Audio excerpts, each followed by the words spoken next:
Welcome to this episode of The Professors. I'm Spring Gonzalez, and I'm here with Professor Donnarumma, the director of the upcoming play, The Mandrake. Thank you so much for coming. Thank you, Spring. Now, the play The Mandrake is set in 16th century Florence, and it's written by Niccolo Machiavelli. Now, how do you bring the 16th century to life in this play? Well, the themes of the play are very modern. Okay. This is a translation that was written in the late 1970s. So that combined with the themes of the play make it very modern.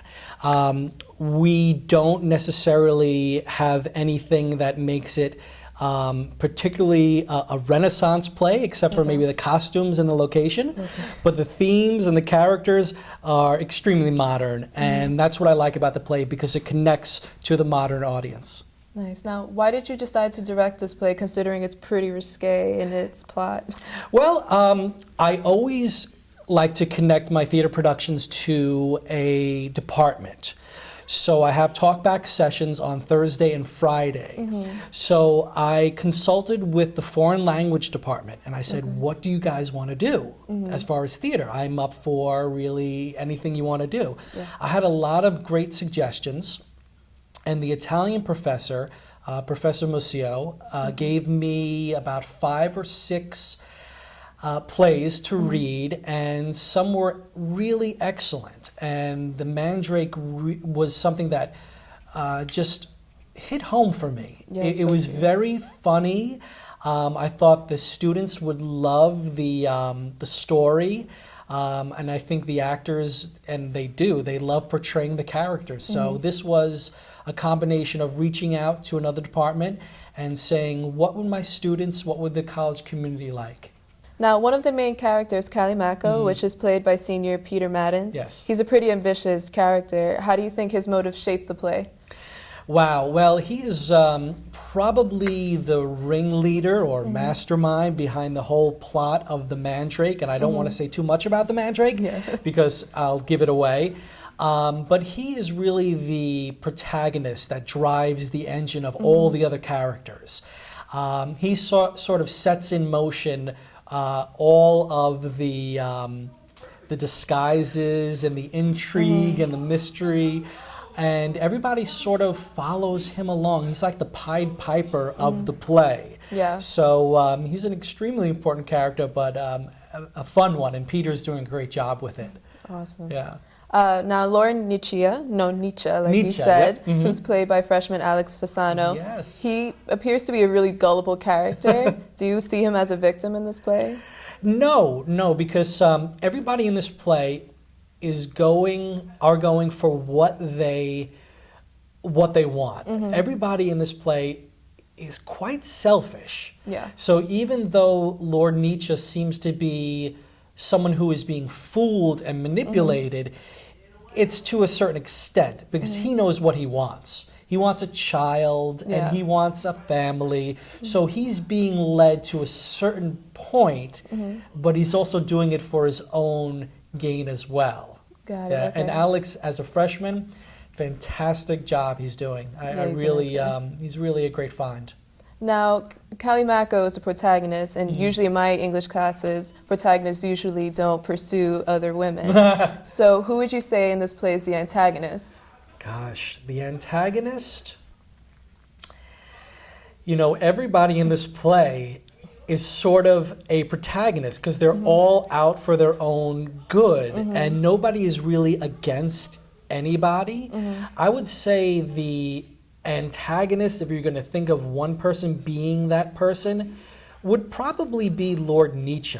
Okay. Because even though he is going along with everybody and he's going for his own gain, he's always putting something as an obstacle for the characters. He's always making the other characters really work for what they try to get. So he would be the antagonist. He is the one character who is the sort of fly in the ointment, sort of the person that makes most trouble for the characers. Got it. Now, Niccolo Machiavelli, we know, is very involved in Florentine government, especially in the 16th century.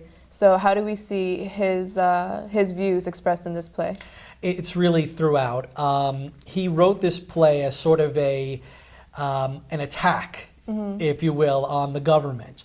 And it's not so subtle what he says. He says a lot of negative things about lawyers, about doctors, about government structure, and about religion. So he really hits all of the people in power in Florence at the time.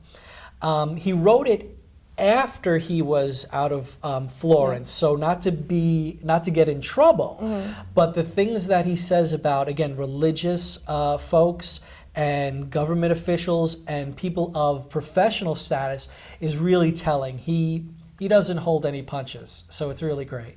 All right. Now, in regards to the production of the play, what challenges did you face?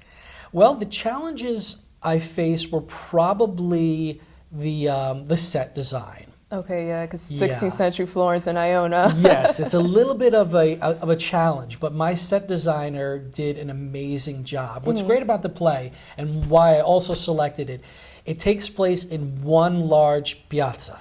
Okay. So we have one house of Callimaco, we have a church, and then we have the house of Nietzsche.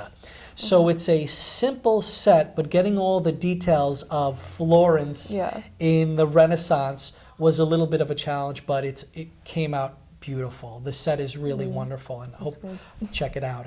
All right, now in regards to the actors, how did you help them? How did you help them portray what you wanted on stage?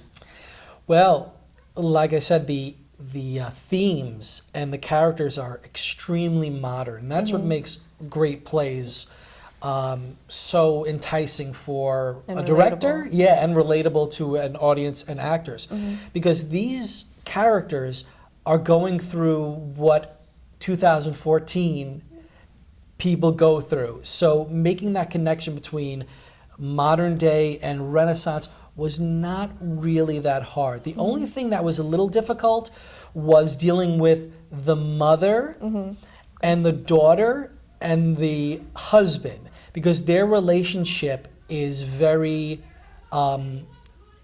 old school, is very Renaissance, where the mother is very overbearing, and the daughter has to do what the mother wants, and the husband. So women's equality didn't come for many years later.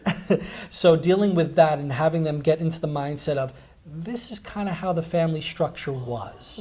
Yeah, that was a challenge, but that was great fun to work with. If you would like to catch the Mandrake, come on up to Doorley Auditorium. Yes, that's right. It's going to be in Doorley Auditorium on Thursday at 1 o'clock, Friday at 2 and 7, Saturday at 1, and Sunday at 1. For the professors, I'm Spring Gonzalez.